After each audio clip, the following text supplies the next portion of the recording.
Amigos televidentes, bienvenidos a su espacio de orientación tributaria DGII 360. Desde la Dirección General de Impuestos Internos te ofrecemos otra entrega de este programa que tiene el objetivo de acercarnos a ustedes. Nosotros felices de poder compartir una vez más todo el contenido que hemos preparado para ustedes.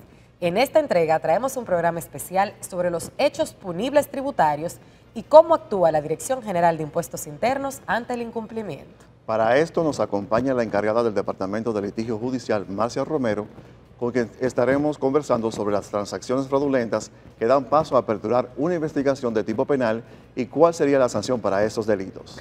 Romero viene acompañada de Raicy Marte y Madeline Núñez, ambas abogadas litigantes del Departamento de Litigio Judicial y especialistas en Derecho Penal, con quienes conversaremos sobre las diferentes faltas tributarias y cómo puede el contribuyente mitigar el estar envuelto en un hecho punible tributario. Así que no se mueva de su pantalla porque ya inicia DGII 360.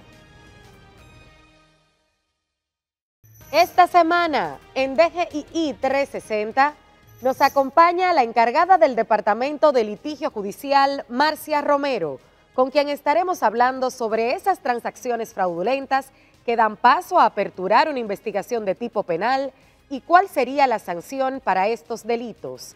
Además nos visitan Raicy Marte y Madeline Núñez, ambas abogadas litigantes del Departamento de Litigio Judicial y especialistas en Derecho Penal, con quienes conversaremos sobre las diferentes faltas tributarias y cómo puede el contribuyente mitigar el estar envuelto en un hecho punible tributario.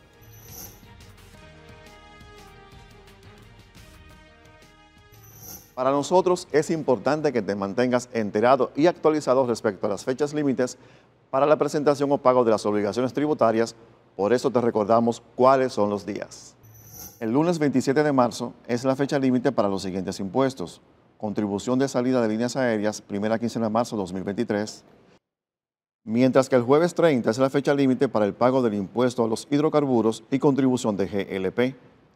Para el viernes 31 de marzo debemos realizar el pago del impuesto de cheques y transferencias electrónicas, ITEVIS retenido por las compañías de adquirencia, impuesto sobre la renta de personas físicas y sucesiones indivisas IR1, primera cuota de ITEVIS e ISR para contribuyentes acogidos al régimen simplificado de tributación RST basado en compras y para las personas jurídicas acogidas al RST de ingresos.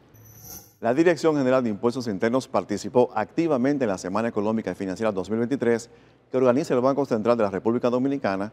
Nuestra compañera Raiza ha preparado un reportaje con todas las actividades realizadas por la institución durante el evento.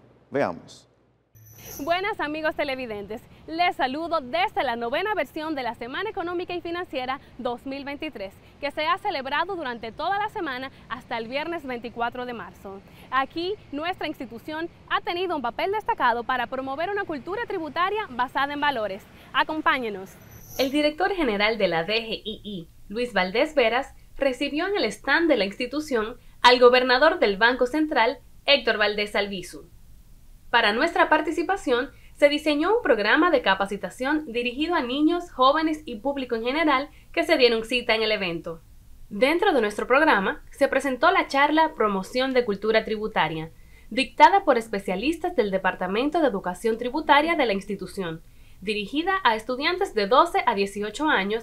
De igual manera, fue impartida la charla Cultura Tributaria, la cual trató el impuesto sobre la transferencia de bienes industrializados y servicios, ITEVIS, las tasas, los productos alimenticios exentos al pago de este impuesto y cómo identificarlos en las facturas de consumo final que generan los establecimientos comerciales en la República Dominicana. Además, la institución impartió un taller de facturación electrónica, al igual que explicó los tipos de comprobantes fiscales, el impuesto de circulación vehicular, marbete, y los montos a pagar anual dependiendo el año y marca del vehículo.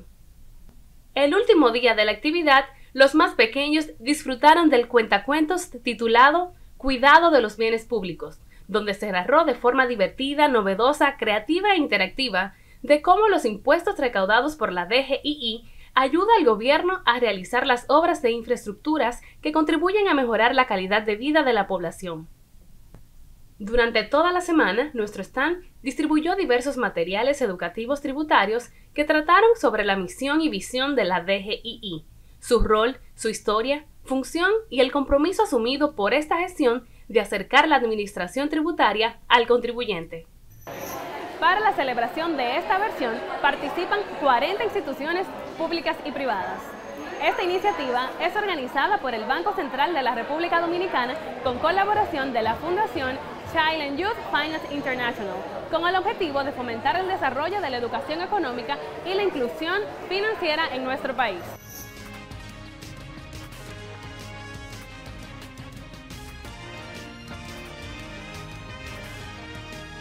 Impuestos Internos se consolida como modelo de eficiencia recaudatoria. Más de 1.5 billones de pesos recaudados en 2 años lo confirman. Somos más cercanos. 170,000 personas han recibido educación tributaria. Hemos mejorado más de 30 servicios en la oficina virtual, RNC en 24 horas y un facturador electrónico gratuito para MIPYMES. Avanzamos hacia la administración del futuro. Dirección General de Impuestos Internos, cercana y transparente.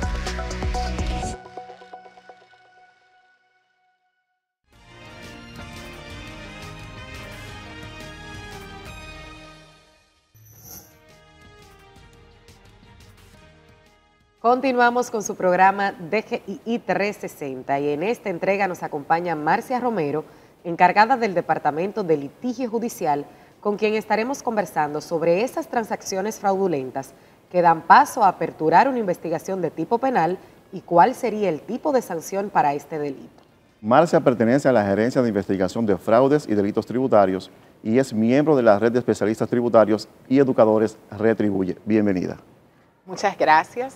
Un placer para mí estar nueva vez en este escenario que disfrutamos tanto, hablando con los contribuyentes, pudiendo mostrarle a ellos todo el conocimiento y, como siempre decimos, estando cercanos a nuestros contribuyentes. Muchísimas gracias, Marcia, por acompañarnos una vez más y para dar inicio a esta conversación nos gustaría conocer en detalles qué hace exactamente el Departamento de Litigio Judicial de la Dirección General de Impuestos Internos. Bien, como decía nuestro compañero Federico, el Departamento de Litigio Judicial pertenece a la Gerencia de Investigación de Fraudes y Delitos Tributarios, gerencia que a su vez pertenece a la Subdirección Jurídica. Como área, nosotros nos encargamos de poder recibir lo que son las denuncias estrictamente a comisión de delitos tributarios, aquellas detecciones que realiza la propia administración tributaria en el ejercicio de sus funciones, cuando un fiscalizador realiza lo que es una inspección, una fiscalización de escritorio, de campo, y en el ejercicio propio de sus funciones detecta alguna comisión de delitos tributarios, pues ellos nos remiten al departamento esos hallazgos para que nosotros como área de litigio judicial pues realicemos una investigación un poco más profunda y de constatar nosotros que ciertamente hay algún hecho punible, alguna infracción en materia de delito, pues nosotros apoderamos a su vez al Ministerio Público. Realizamos una denuncia formal como víctima, que es la Dirección General de Impuestos Internos, de cualquier violación de delitos tributarios. Realizamos nuestra denuncia ante el Ministerio Público. El Ministerio Público cuenta con una unidad de fiscales especialistas en materias tributarias y ellos entonces a su vez, como órgano persecutor de lo que es la infracción y lo que es la comisión de delito, pues ellos realizan sus investigaciones y apoderan a la jurisdicción ordinaria si así corresponde. Marcia, ¿esas denuncias pueden venir de alguien externo a la institución? O sea, un contribuyente común y corriente que vea que algún competidor, por ejemplo, está cometiendo algún acto delictivo en este sentido, que entre en conflicto con la libre competencia, ¿puede poner una denuncia? Sí, evidentemente, la administración tributaria y todos nuestros contribuyentes, estoy casi segura que tienen esa información, tiene varios canales cómo denunciar esas infracciones que evidentemente pueden darse en el día a día. Cuando hay denuncias que atañen directamente a delitos, pues la administración entonces nos apodera. Pero si atañe a otras áreas como las faltas, que también vamos a ir desarrollando un poco estos temas, pues entonces apodera esas denuncias a las áreas correspondientes. Si corresponde a delito, pues nosotros investigamos y si da lugar, pues denunciamos ante el Ministerio Público. Acabas de mencionar, Marcia, el término faltas. ¿Podrías, por favor, explicarnos qué significa faltas tributarias? Bien, sí, ciertamente el Código Tributario habla de lo que son las faltas tributarias, así también como los delitos tributarios. En las faltas, de manera puntual, el legislador se encargó de segmentarla en 5 fragmentos, vamos a decir 5 puntos. Podemos decir que la evasión tributaria es una falta es la mora. El código habla de las faltas al incumplimiento de los deberes formales por parte de los contribuyentes, el incumplimiento de los deberes formales incluso hasta por parte de los funcionarios que forman parte de la administración. Y también el legislador ha establecido como falta ese incumplimiento a los deberes formales de funcionarios que no pertenecen directamente a la administración, pero que sí son servidores públicos. Esos 5 fragmentos, entonces podemos establecer que están dentro de lo que son las faltas. A su vez, cada uno tiene una connotación más amplia. Por ejemplo, nosotros hablamos de la mora. La mora, Marlene, es esa condición del contribuyente, ese contribuyente que ha decidido dejar de pagar, que ha decidido mantenerse en un estado moroso. Esa condición es mora. Y la mora es una falta que en su condición de falta, pues tiene también a su vez una sanción de manera directa. En ese sentido, sería interesante aclarar cuál es la diferencia entre una falta y una infracción tributaria. Sí, ciertamente. El legislador ha establecido que las infracciones se segregan entre faltas y delitos. Las faltas son las que ya mencioné y que son perseguidas directamente y sancionadas por la administración tributaria. Tienen un carácter administrativo.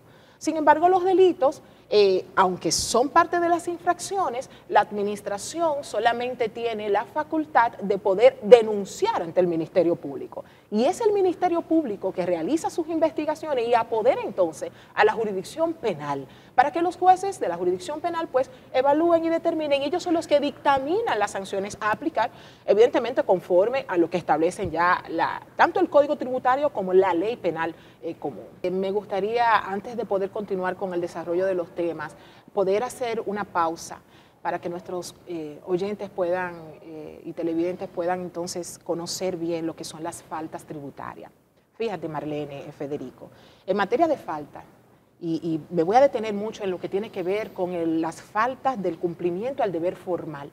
Nuestro Código Tributario, en su artículo 50, enlista una serie de deberes que debe realizar el contribuyente, que de no realizarla, el contribuyente estaría incumpliendo y por vía de consecuencia estaría en una comisión de una falta. Como por ejemplo, cuando tú pones un negocio, tú estás obligado a emitir un número de comprobante fiscal. De no hacerlo, ya esto incurre en una falta y por vía de consecuencia es una infracción tributaria. Cuando tú, por ejemplo, no permites la fiscalización en tus negocios, nosotros como administración tributaria tenemos la facultad de inspeccionar, de fiscalizar. Y si el contribuyente se opone a eso, estaría en una falta. Es importante cuando el contribuyente, por ejemplo, pasa mucho y nos da mucha pena saber que el contribuyente reposa su confianza en ese profesional que se hace acompañar para, por ejemplo, actualizar sus informaciones en la Cámara de Comercio, el domicilio, la composición accionaria, el cambio de su actividad. Y solamente se quedan hasta ahí, hasta esa asamblea registrada. El mismo artículo 50 establece que partiendo de la fecha de ese registro, de esa actualización en Cámara de Comercio, debe de venir a la administración tributaria en un plazo no menor de 10 días para actualizar ese RNC. Y a propósito de ese punto, Marcia, siempre hacemos mucho hincapié en que la gente se apodere de sus procesos, que no delegue todo completamente, como dices, en un asesor tributario, en un abogado, sino que tengan el control, que le den seguimiento a sus procesos, que tengan su clave de la oficina virtual y todo proceso que sea importante en relación a sus obligaciones tributarias y no olvidarse y soltar confiando en que otra persona está dando los pasos que se deben de dar.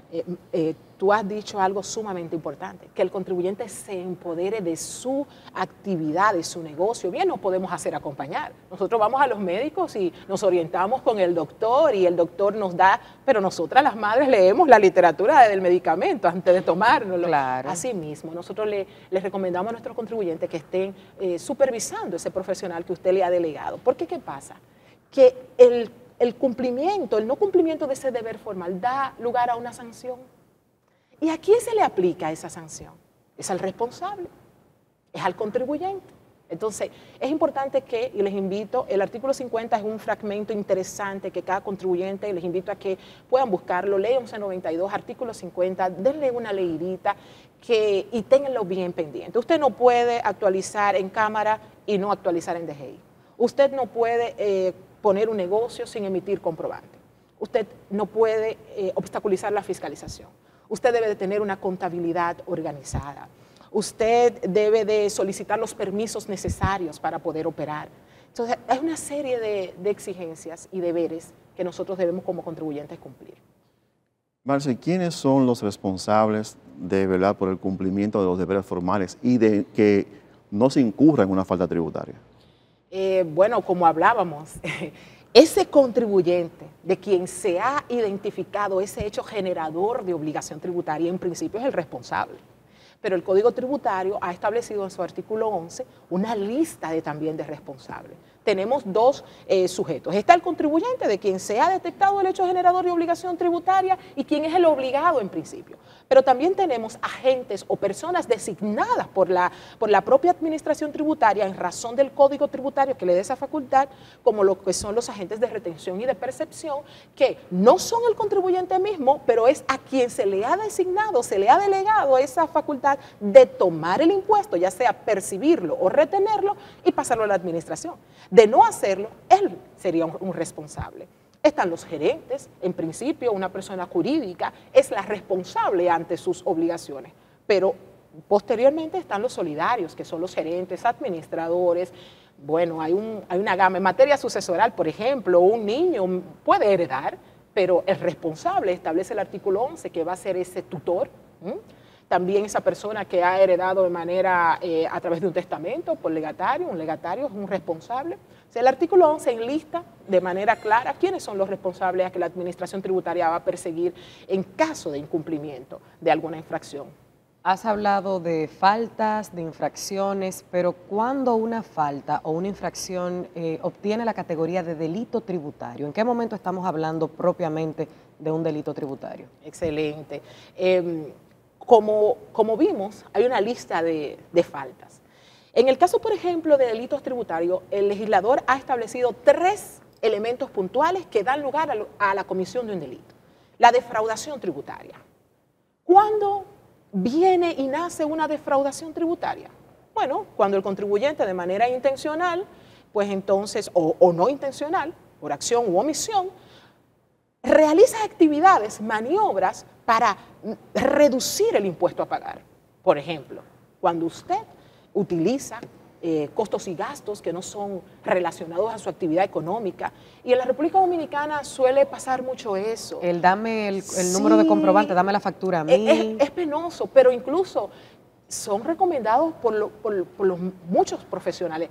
Nosotros apostamos a que esta educación tributaria la administración tributaria está empujando a una cultura tributaria y a un conocimiento y un empoderamiento de los contribuyentes, de que sepan que cuando usted da su RNC para que le sustenten, por ejemplo, la compra del supermercado de su casa, y ese gasto usted lo presenta en las declaraciones suyas de su empresa, de su negocio, usted está abultando los gastos de su negocio y por vía de consecuencia usted está incurriendo en una falta, y si ese monto dejado de pagar, ese impuesto dejado de pagar según el artículo 238 supera un umbral que actualmente fue actualizado hasta el año 2022 en 580.869 pesos.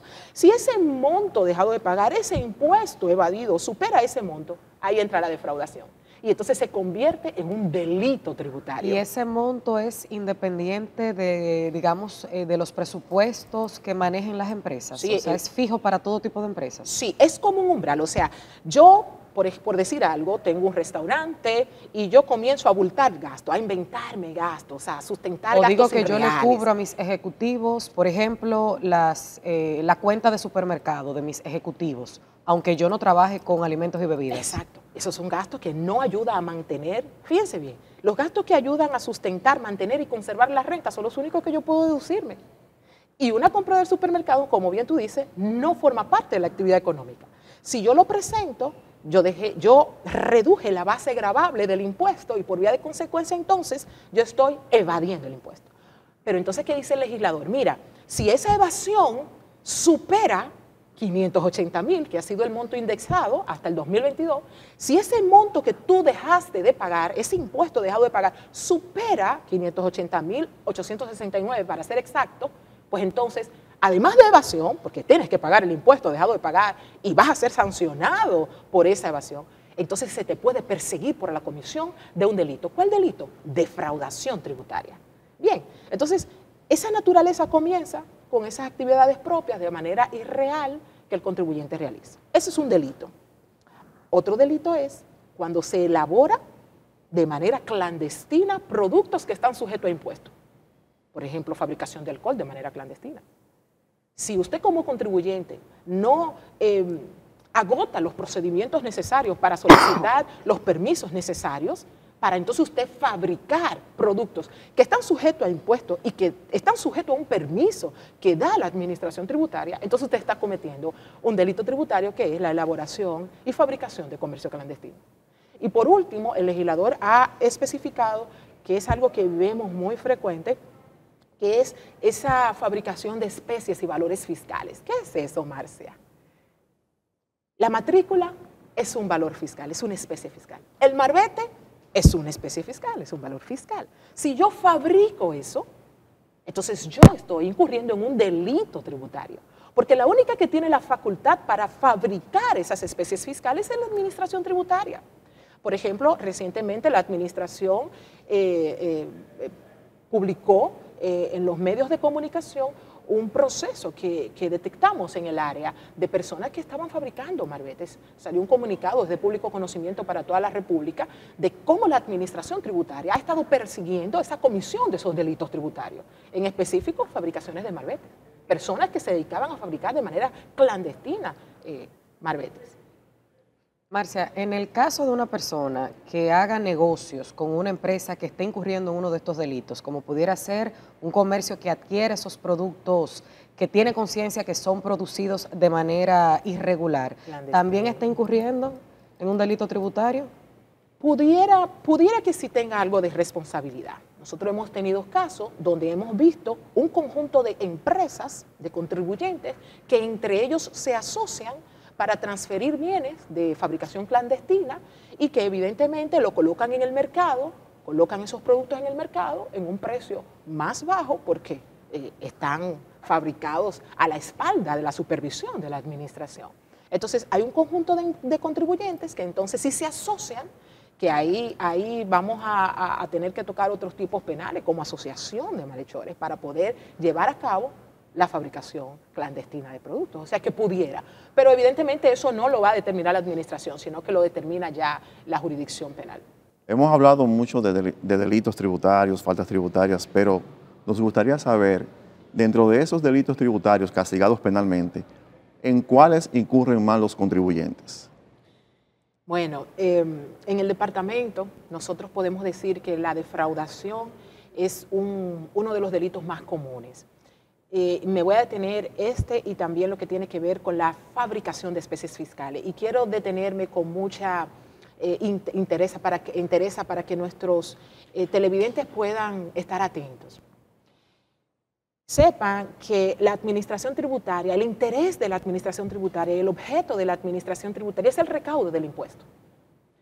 A la administración tributaria no tiene un interés principal de perseguir el delito. Se persigue el delito porque evidentemente detectamos una falta o un delito y hay que perseguirlo para mitigar ese riesgo. Pero si el contribuyente, por ejemplo, como hemos dicho, la defraudación, en su quehacer normal, en su contabilidad, en sus documentos, tiene todas sus informaciones reales, sus actividades correctas, sus gastos correctos, la defraudación no va a ser parte de una fiscalización, o sea, no se va a detectar en una fiscalización. Pero la defraudación es muy común, porque el contribuyente tiende, generalmente, a abultar sus costos y a abultar sus gastos. Pero también pasa con la fabricación de especies, y pasa mucho en el área de vehículos de motor. Muchos contribuyentes van a realizar transacciones en el área de vehículos de motor con matrículas falsas. Ese es un documento que la única que tiene la facultad para emitirlos, para fabricarlos, es la Dirección General de Impuestos Internos. Y hay muchos expedientes y se están persiguiendo muchas personas que van a la administración a realizar transferencias de vehículos de motor con certificaciones del plan piloto falsa, las fabrican. Evidentemente ya no es parte nuestra, sino que nosotros lo declinamos al órgano correspondiente, pero el expediente se detiene, con matrículas falsas. Pasa también cuando se expiden certificaciones de estatus. Hay contribuyentes que, y da pena, y queremos retomar lo que decía Marlene, supervisar ese profesional que nos acompaña. Que yo te contrato a ti para que me busques una certificación de estatus al día, por decir algo. Marlene me trae la certificación. Y yo asumo que está bien. Exactamente. Sin embargo, la administración, por alguna otra vía, se entera de que esa certificación es falsa. Apreciados contribuyentes, en la oficina virtual, usted mismo puede solicitar su certificación de estatus al día. Es una certificación que tiene una firma digital al pie de su página y que en nuestra página web hay una herramienta excelente para usted verificar que efectivamente esa firma digital es correcta. Si bien usted se hace acompañar de un profesional que está muy bien que lo haga, usted cuando recibe sus documentos, entra a nuestra página web y valide la legalidad de ese documento. Porque de no ser así, hablamos de los responsables a quien la administración va a perseguir. Y pasa mucho con eso, incluso en las licitaciones públicas, cuando van a participar en licitaciones públicas. Esas certificaciones, cuando los diferentes organismos del Estado están evaluando las propuestas para las personas, los oferentes, participar en las licitaciones públicas, detectan la falsedad de la certificación y nos apoderan y nosotros entonces perseguimos esa fabricación de especies, que es un delito tributario. O sea que la defraudación y la fabricación de especies son los dos delitos más comunes que nosotros vemos en el Departamento de Litigio Judicial. Marcia, esta conversación ha estado sin desperdicios, pero ¿algo más que quieras agregar ya para dar cierre a esta entrevista? Bueno, primero agradecerles a ustedes por siempre abrirme la puerta para poder venir a transmitir los conocimientos. Y voy a concluir tomándote la palabra, Marlene, que nuestros contribuyentes estén atentos de lo que realizan sus profesionales, que visiten su oficina virtual de vez en cuando, vean qué tienen en su oficina virtual. Y si también detectan en el día a día alguna comisión de delitos tributarios, pues por favor denúncielo. Su identidad va a estar cuidada, va a estar guardada, la administración protege al denunciante. Así que ayúdenos a mitigar los delitos tributarios y un placer para mí siempre estar con ustedes, Federico. Muchísimas gracias.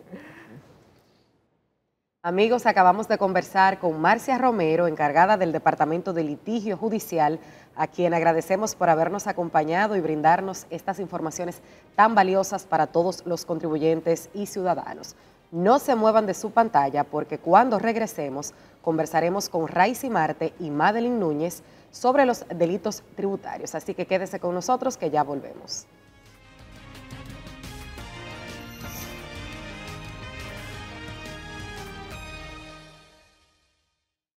Impuestos Internos se consolida como modelo de eficiencia recaudatoria. Más de 1.5 billones de pesos recaudados en 2 años lo confirman. Somos más cercanos. 170,000 personas han recibido educación tributaria. Hemos mejorado más de 30 servicios en la oficina virtual, RNC en 24 horas y un facturador electrónico gratuito para MIPYMES. Avanzamos hacia la administración del futuro. Dirección General de Impuestos Internos, cercana y transparente.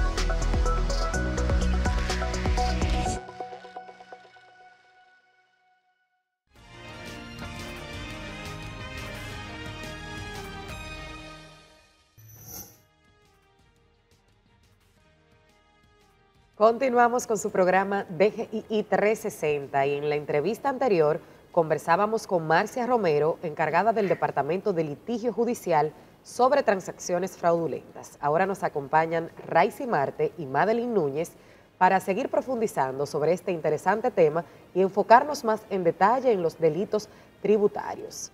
Raicy y Madeline son abogadas litigantes del Departamento de Litigio Judicial y especialistas en Derecho Penal. Bienvenidas a DGII 360. Muchísimas gracias por la invitación. Muchas gracias, Marlene, y muchas gracias por la invitación de tomarnos en cuenta a mi compañera Raicy y a mí, de las cuales somos parte del Departamento de Litigio Judicial de la misma Dirección General de Impuestos Internos. Para seguir desarrollando este tema, nos gustaría saber en qué consiste la elaboración y el comercio clandestino de productos sujetos a impuestos. Bien, Marlene, cuando hablamos de lo que es la elaboración y el comercio clandestino de productos sujetos al pago de impuestos, pues tenemos que expresarnos diciendo que esto no es más que lo que consiste en la elaboración, comercialización, hacer circular o transportar de manera clandestina en el territorio nacional estos productos o mercancías que son sujetas al pago de impuestos, que para poder darle curso en el mercado, en la comercialización en sí y para poder producir este tipo de productos se debe de obtener un permiso o una licencia y esa licencia solamente es otorgada por la Dirección General de Impuestos Internos, que es quien tiene la facultad de poder controlar esos mecanismos para poder elaborar, fabricar o comercializar estos productos gravados por estos tipos de impuestos. En estos productos pudiéramos inclusive mencionar que son estos productos derivados de lo que es el tabaco, alcohol, bebidas alcohólicas, entre otros. En la entrevista anterior, Marcia mencionó el concepto de valores o especies fiscales. ¿Cuándo incurrimos en una fabricación o falsificación de una especie o valor fiscal?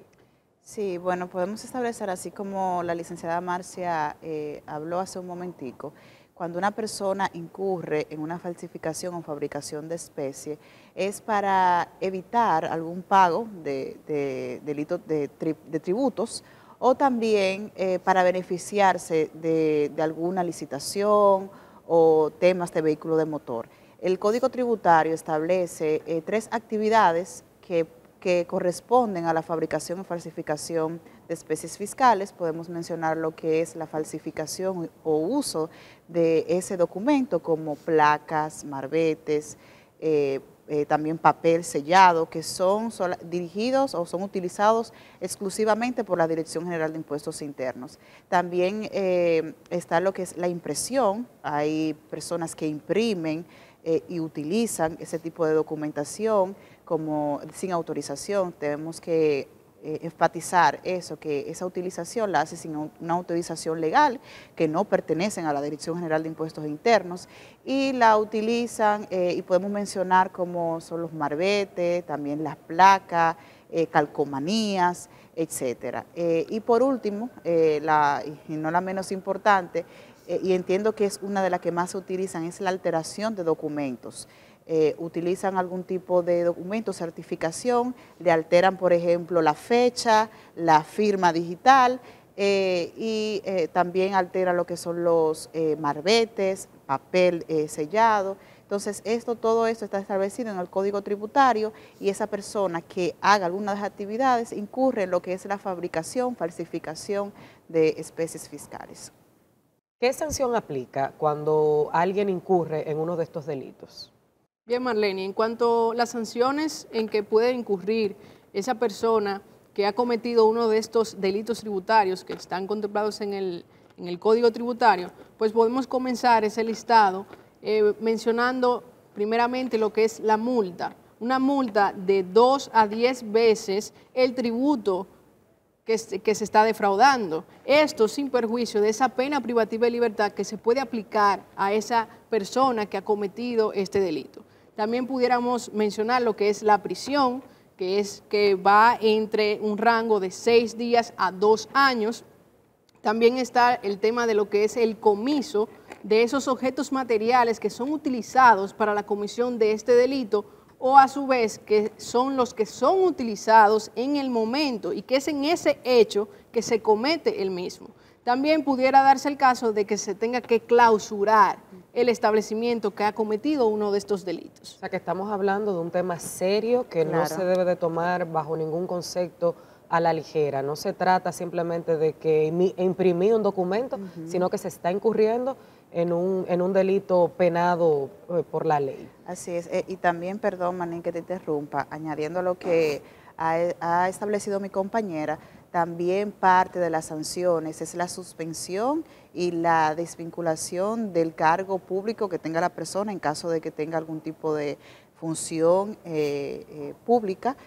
También la cancelación de su licencia si está inscrito algún tipo de registro y otros tipos de sanciones que están establecidos en el Código Tributario y que el contribuyente, la persona, debe tomar en cuenta al momento de hacer cualquier trámite en la Dirección General de Impuestos Internos o de manera externa para su empresa y también como persona física.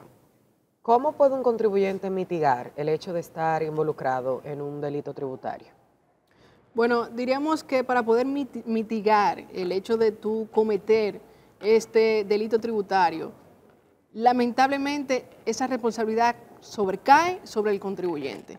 ¿Por qué? Porque este es el único que tiene la responsabilidad de poder cumplir con cada una de las obligaciones tributarias que le exige el mismo Código Tributario, que diríamos nosotros que tendríamos que quizás invitar a lo que es el contribuyente para que pueda estar día a día cercano con lo que es la oficina virtual, que se da el caso que inclusive es algo, diríamos, autorizado por la misma administración tributaria, que es el tema de tú otorgarle el permiso o la autorización, sea a tu asesor financiero, a tu contable, a un tercero, para que pueda utilizar tu OFB. Este tiene todo tu acceso, aunque la Dirección General de Impuestos Internos entiende que este acceso de OFB es único, solamente para el contribuyente. Entonces, esto aquí es donde nosotros llamamos a que el contribuyente sea el que esté pendiente de esos movimientos, de esas actuaciones. Inclusive, se da mucho el caso de las certificaciones de obligaciones de pagos al día de estos impuestos, las cuales tienen una firma digital con un código de barra, inclusive cuenta con una numeración de esa certificación. Eso se puede inclusive consultar en la misma página de la Dirección General de Impuestos Internos, como mencionaba anteriormente la licenciada Marcia Romero, con simplemente la numeración tanto de la firma digital como del número que posee el documento, esa certificación, lo podemos validar. Y aunque el contribuyente confíe en su contable o en ese tercero, en que le está facilitando ese documento, pues tenemos que ser conscientes, si el contribuyente no está al día con sus obligaciones, esa certificación no se va a poder emitir. Y hacemos también la salvedad de que esa certificación inclusive se puede solicitar desde tu computadora, teniendo acceso a tu oficina virtual, en menos de 5 minutos. Ya tú tienes el documento listo. Sí. Excelente, seguir haciendo hincapié en la importancia de que el contribuyente pues asuma el control de sus procesos y le dé un seguimiento exhaustivo a cada paso que tenga que ver con sus obligaciones tributarias. Así es. ¿Cuál es la jurisdicción que conoce los casos de delitos y faltas tributarias? Bien, como mencionó la licenciada Marcia, haciendo la diferencia de lo que son las faltas tributarias y los delitos tributarios, el conocimiento de cada una de ellas se conocen de manera distinta o lugares distintos. En cuanto a las faltas tributarias, podemos establecer de que existe o se conoce en la parte en el Tribunal Superior Administrativo.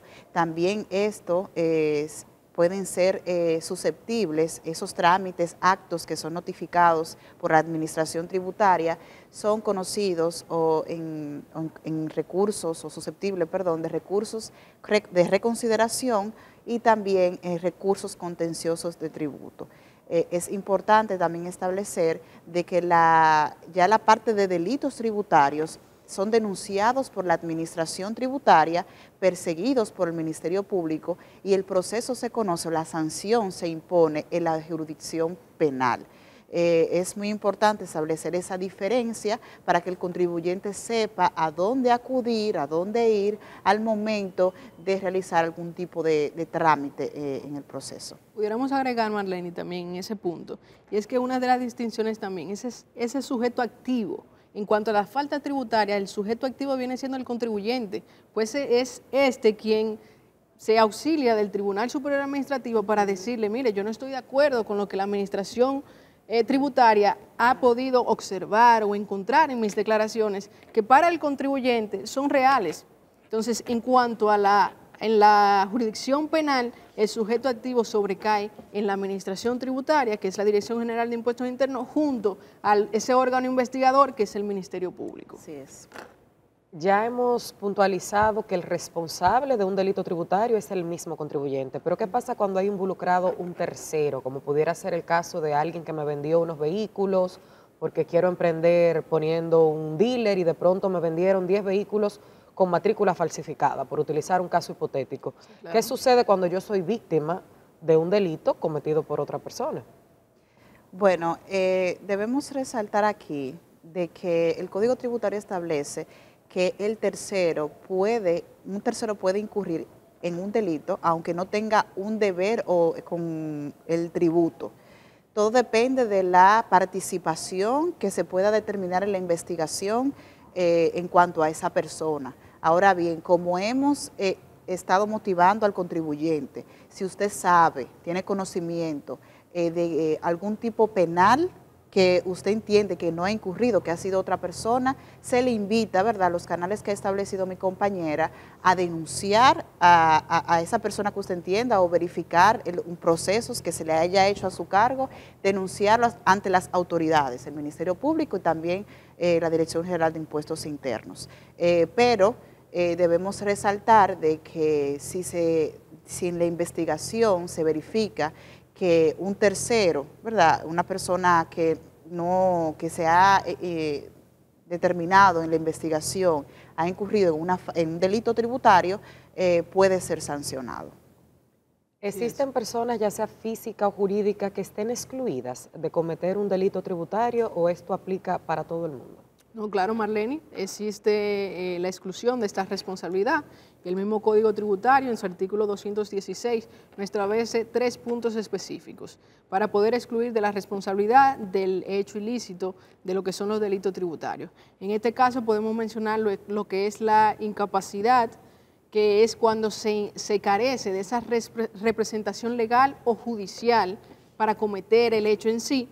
También pudiese darse el caso de cuando existe un caso fortuito o un hecho de fuerza mayor que imposibilite a que tú seas sancionado por la comisión del mismo, y también está lo que se llama error excusable, que es cuando se comete el hecho y tú no tienes conocimiento de que eso que tú estás realizando realmente es un delito tributario. ¿Puede un contribuyente ser perseguido por más de un delito tributario, o digamos que se le aplica el proceso por el delito que tenga mayor relevancia? Como estableció la licenciada Marcia, hay 3 delitos tributarios que están establecidos en el Código Tributario, que son la defraudación tributaria, el comercio clandestino y la fabricación y falsificación de especies. Sin embargo, se puede dentro de un mismo hecho conjugar otros delitos que están tipificados en la normativa ordinaria. Estos son la estafa, lavado de activos, asociación de malhechores. También hemos tenido casos de delitos de alta tecnología que está tipificado en una ley especial, y esto se puede conjugar dentro de un mismo proceso penal. También está lo que es el artículo 244 del Código Tributario, que establece cuando una persona, un contribuyente, realiza su declaración jurada y establece información no fehaciente dentro del documento, está cometiendo el delito del perjurio, que está tipificado en el Código Penal y que el Código Tributario permite, ¿verdad?, que se pueda llevar el proceso en cuanto a ese delito conforme a lo establecido en el Código Penal.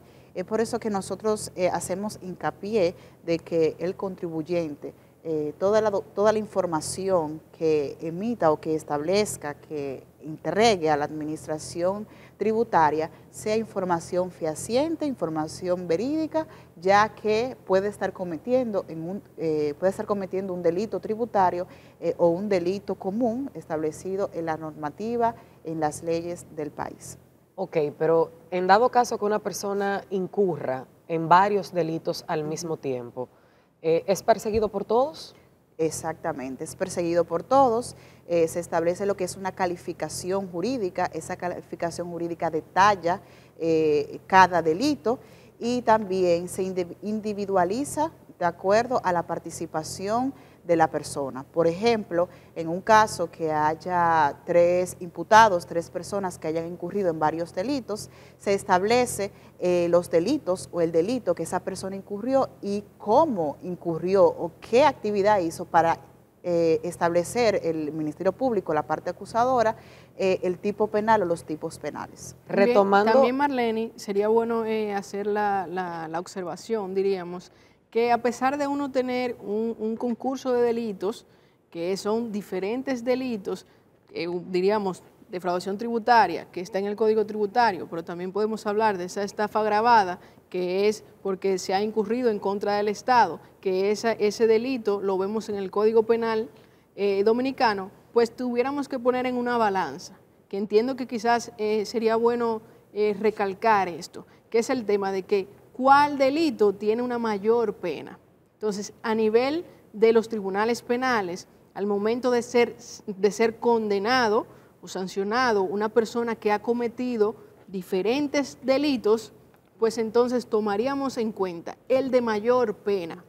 Esto no quiere decir que vamos a dejar a un lado los otros delitos que se hayan cometido, sino que todos van a ser englobados, pero en cuanto a la pena, se tomaría la mayor pena. Debemos tomar en cuenta de que esos delitos, ¿verdad?, tiene un peso, se podría decir. Hay el juez, el tribunal puede tener una percepción de que, bueno, se agrava más el proceso cuando hay varios delitos que se imponen a una persona, independientemente de que se le imponga una sola condena o una sola pena establecida del delito. Digamos que el caso está más robusto en la medida está que más se grave, muestra exactamente, más evidencia de las faltas en las que pudo haber incurrido este contribuyente. Exactamente, Exacto. porque en estos tipos de delitos, y más en la materia penal, no existe el cúmulo de pena. Lamentablemente se nos agota el tiempo, pero no quisiera despedir la entrevista sin una última inquietud. Parecería que en nuestro país se le da muchas oportunidades a los contribuyentes de ponerse al día, de estar en orden con sus asuntos tributarios, y vemos como en otros países, aparentemente por cualquier infracción, las personas pues ponen en riesgo su carrera, su fortuna y muchas veces también su libertad.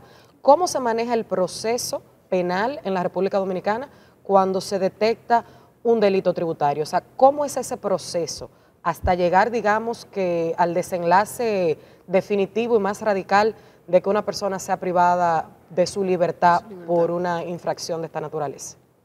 Bueno, Marlene, pudiéramos decir, así como mencionabas, es que la misma administración tributaria le da esa facilidad al contribuyente para que cumpla con sus obligaciones, de que se le pueda notificar y decirle, mira, hay una inconsistencia, necesitamos que tú nos traigas esa documentación, que podamos verificar que lo que tú estás declarando sea real.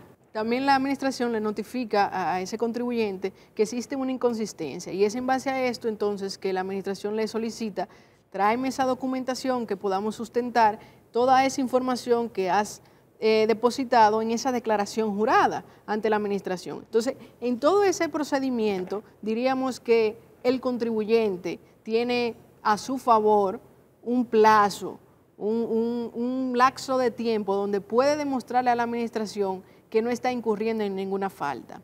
Ya luego de que entonces el contribuyente pueda, diríamos, ir de las diferentes departamentos de la misma administración, donde pueda entonces lograr quizás ponerse al día o quizás entender que no está incurriendo en nada, pues es ahí donde nosotros como Departamento de Litigio Judicial entiende que ese contribuyente, a pesar de haberle dado las oportunidades, no cumplió. Entonces es aquí donde uno dice y reconoce y observa que realmente estamos frente a un delito tributario y no a una falta simple de ese incumplimiento del contribuyente. A ver, si ese contribuyente no tiene manera de demostrar que cumplió con sus obligaciones y ya está claro de que hubo un delito tributario, pero quiero llegar a algún tipo de negociación, ¿es eso posible? ¿Existe esa facilidad de llegar a algún tipo de acuerdo con la administración tributaria?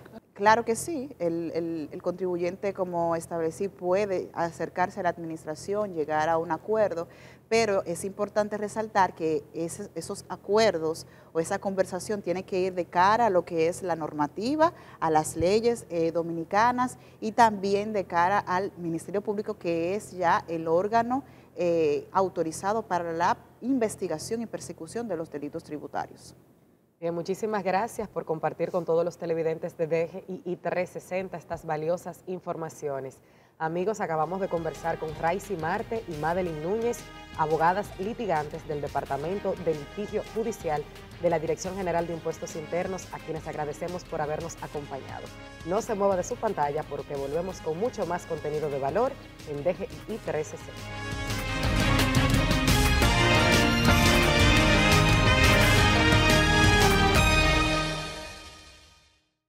Impuestos Internos se consolida como modelo de eficiencia recaudatoria. Más de 1.5 billones de pesos recaudados en 2 años lo confirman.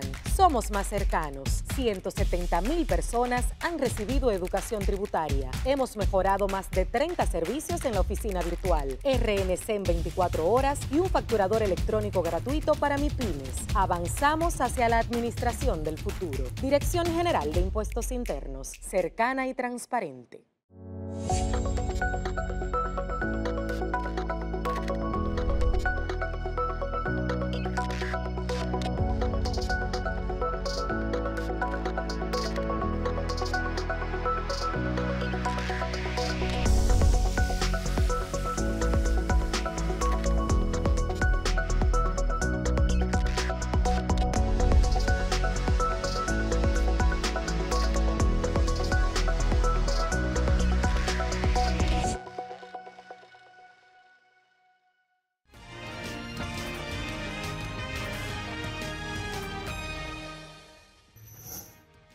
Hemos llegado a la parte final de su programa DGII 360, agradeciéndoles a todos por habernos permitido llegar hasta sus hogares.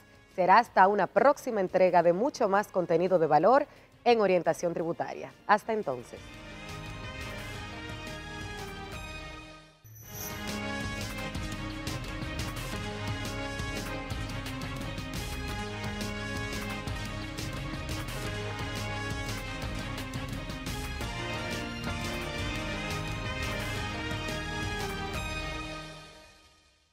Impuestos Internos se consolida como modelo de eficiencia recaudatoria. Más de 1.5 billones de pesos recaudados en 2 años lo confirman. Somos más cercanos. 170,000 personas han recibido educación tributaria. Hemos mejorado más de 30 servicios en la oficina virtual, RNC en 24 horas y un facturador electrónico gratuito para MIPYMES. Avanzamos hacia la administración del futuro. Dirección General de Impuestos Internos, cercana y transparente.